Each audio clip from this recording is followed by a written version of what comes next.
अल्लाह रब्बुल इज़्ज़त ने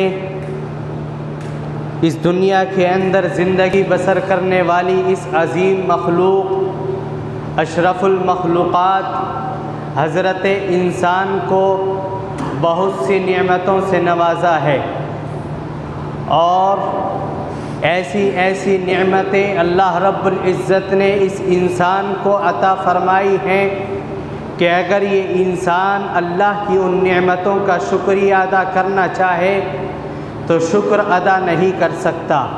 अगर ये इंसान, इसको तो छोड़िए, इस इंसान के साथ में जिन्नात भी इसके साथ में लग जाए और दुनिया की तमाम मखलूक जानदार अल्लाह रब्बुल इज़्ज़त की नेमतों का शुमार करना चाहें तब भी अल्लाह की नेमतों का शुमार नहीं हो सकता।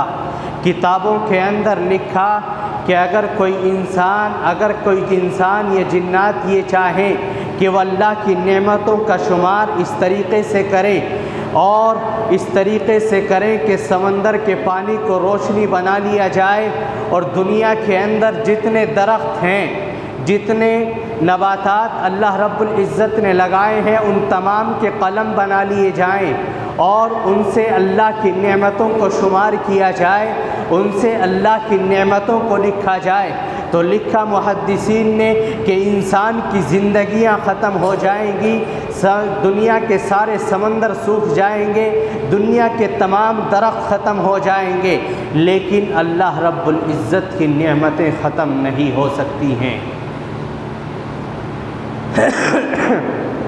लेकिन जब अल्लाह रब्बुल इज़्ज़त ने इस हज़रत इंसान को इतनी सारी नेमतों से नवाजा है, क्या उन नेमतों का इतना भी हक़ नहीं है कि अल्लाह रब्बुल इज़्ज़त का शुक्रिया अदा कर लिया जाए? क्या उन नेमतों का इतना भी शुक्र बजा न लाया जाए कि अपने रब के सामने अपने सर को झुका लिया जाए, अपनी पेशानी को अपने रब के दरबार के अंदर अपने रब के सामने पसे पुश्त कर दिया जाए, अपने रब के सामने अपनी पेशानी को डाल दिया जाए ताकि अल्लाह रब्बुल इज़्ज़त की नेमतों का शुक्रिया अदा हो और जिस मकसद के लिए अल्लाह रब्बुल इज़्ज़त ने हमें और आपको इस दुनिया के अंदर भेजा है उस मकसद के अंदर हम कामयाब हों। मकसद क्या है? मकसद है वमा खलक़तुल जिन्न वल इंस इल्ला लियअबुदून, कि मैंने इंसान और जिन्नात को दुनिया के अंदर अपनी इबादत के लिए पैदा किया है। अल्लाह रब्बुल इज़्ज़त इस आयत के अंदर इंसान की अजीम तख्लीक का मकसद बयान फरमा रहे हैं कि इंसान, मैंने तुम्हें दुनिया के अंदर आवारगी के लिए नहीं भेजा है। ए इंसान, मैंने तुझे दुनिया के अंदर फहाशी करने के लिए नहीं भेजा है। ए इंसान, मैंने तुझे दुनिया के अंदर अपने रब को भुलाने के लिए नहीं भेजा है। ए इंसान, मैंने तुझे दुनिया के अंदर इसलिए नहीं भेजा है कि तू इंसानियत को भुला बैठे। ए इंसान, मैंने तुझे दुनिया के अंदर इसलिए नहीं भेजा है कि तू उस अपने रब से, उस अपने खालिक और मालिक से अपने मुँह को मोड़ ले जिस ज़ात ने तुझको पैदा किया है। आज हम अपने उस मालिक को भुला बैठे, आज हम अपने उस खालिक को भुला बैठे जिस ज़ात ने हमें इस दुनिया के अंदर भेजा है।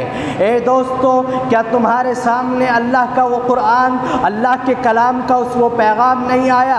अल्लाह रब्बुल इज़्ज़त फरमाते हैं, अलम तालम अन्नल्लाह लहू मुल्कुस समावाति वल अर्द। ए लोगों, जिस दुनिया के अंदर अल्लाह ने आपको भेजा है, ये दुनिया और ये आसमान और इनके अंदर की तमाम चीज़ें, दुनिया के अंदर जितनी चीज़ें हैं, आसमान के ऊपर जितनी चीज़ें हैं, जिन चीज़ों से अल्लाह रब्बुल इज़्ज़त ने इस ज़मीन को मुसख्खर किया है, इस सल्तनत को बनाया है, अल्लाह रब्बुल इज़्ज़त फरमाते हैं ये सल्तनत मेरे लिए है, ये सल्तनत सिर्फ़ और सिर्फ अल्लाह की है, ये ज़मीन अल्लाह की है, ये आसमान अल्लाह का है, ये दरबार अल्लाह का है, जहाँ पर आप ज़िंदगी गुजार रहे हैं ये अल्लाह का है और जो ज़िंदगी आपके पास नेमत है ये भी अल्लाह की है। जब सब कुछ अल्लाह का है, जब तमाम नेमतें अल्लाह की हैं, जब तमाम बादशाहत अल्लाह की है, तो हमें गुरूर किस बात का है और अकड़ किस बात की है? आज इंसान एक रास्ते से गुजरता है तो अपने सीने को उभार करके चलता है, ये जाहिर करता है कि मैं एक मालदार आदमी हूँ या मैं एक ताकतवर इंसान हूँ। क्या आपने कुरान का वो पैगाम नहीं सुना?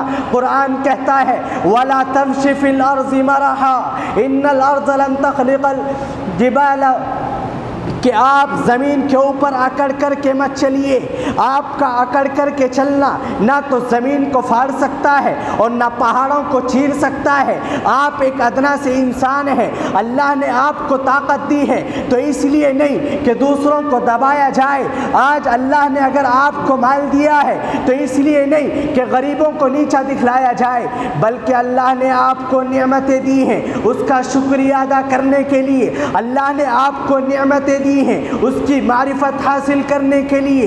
अल्लाह ने आपको जितनी भी नेमतें दी हैं सिर्फ़ और सिर्फ अपने रब, अपने खालिक और अपने मालिक को पहचानने के लिए दी हैं। आज हमारे पास रुपया पैसा है लेकिन उसका इस्तेमाल किया जाता है गलत कामों में, उसका इस्तेमाल किया जाता है फहश कामों में। अगर उसी पैसे को अल्लाह के दरबार के लिए पुकारा जाए, अगर उसी पैसे को नेक कामों के अंदर खर्च कर लिया जाए तब वो उस माल का हक़ अदा करने वाला होगा। आज हमारे यहाँ कोई मेहमान आ जाए, एक वक्त उसकी मेहमान नवाजी होती है और दूसरे वक्त में हमें वो दुश्मन नज़र आता है, जबकि हदीस के अंदर लिखा कि अगर आपके यहाँ कोई मेहमान आए तो वो 3 दिन तक मेहमान रहता है, उसके बाद वो मेज़बान बन जाता है, लेकिन 3 दिन तक आपके ऊपर उसकी मेहमान नवाजी करना लाजिम और ज़रूरी है। लेकिन आज अगर हमारे घरों के अंदर कोई मेहमान आ जाए तो दिमाग के ऊपर सलवट इस तरीक़े से आती है कि ये क्यों आ गया। मेरे दोस्तों याद रखिए, मेहमान बाद में आता है, पहले अल्लाह रब्बुल इज़्ज़त उसकी बरकत से उसका रिज़्क़ भेज देते हैं। और मेहमान का आना बरकतों से खाली नहीं है। एक सहाबी के मुताल्लिक़ वाक़िया लिखा, एक सहाबी का रोज़मर्रा का काम ये था कि वो किसी मेहमान को लेकर के अपने घर पर आते और उनकी मेहमान नवाजी करते। उनकी घरवाली परेशान हुई कि आखिर माजरा क्या है। रोटी पका पका कर वो परेशान हो गई कि रोज़ाना मेहमान लेकर के यहाँ पर आ जाते हैं।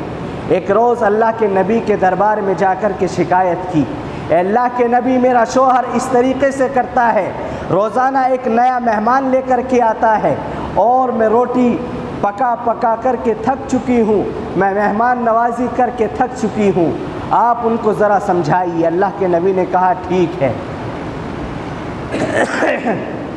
वो सहाबी नबी के दरबार में आए। अल्लाह के नबी सल्लल्लाहु अलैहि वसल्लम ने उन सहाबी से अर्ज़ किया कि आपकी बीवी यहाँ पर आई थी, लिहाजा मैं आपसे ये कह रहा हूँ कि कल आप मेरी दावत कीजिए और मुझे अपने घर पर बुलाइए।